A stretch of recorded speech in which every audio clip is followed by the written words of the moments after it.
Donc, nous avons vu comment utiliser un reader pour pouvoir lire des caractères au travers de ce reader. Le seul détail que je ne vous ai pas dit, c'est que cette méthode read qui prend un buffer et que nous avons utilisé, cette méthode read est abstraite. En fait, dans la classe reader, je n'ai pas d'implémentation de cette méthode read. Et comme de toute façon la classe reader est abstraite, je ne peux pas l'instancier directement. Comment donc va-t-on pouvoir pour instancier un reader? Eh bien pour cela, on a besoin d'une classe concrète, et on en a quelques-unes dans le JDK.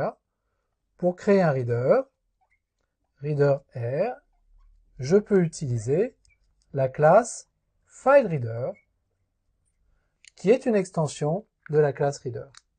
Qu'est-ce que cette classe FileReader prend en paramètre?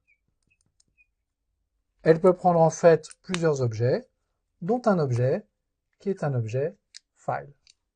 Donc, pour créer un FileReader, de façon assez logique, j'ai besoin d'une référence vers un fichier, filef égale new file. Je vais passer un chemin sur mon système de fichiers en paramètre de la création de ce file, et grâce à ça, je vais pouvoir instancier un reader avec cette classe FileReader.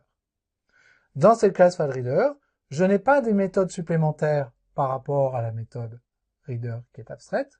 Simplement, j'ai une implémentation concrète de la méthode read dont nous venons de voir le pattern d'utilisation.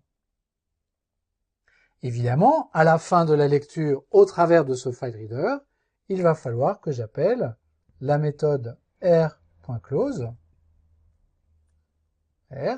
pour fermer ce FileReader qui est une ressource système ouverte vers mon disque. Mais ça n'est pas tout à fait la seule contrainte parce que la création de ce FileReader jette des exceptions qui vont être jetées si ce fichier n'existe pas, si ce fichier n'est pas accessible en lecture, ou si jamais d'autres problèmes se produisent lors de sa lecture.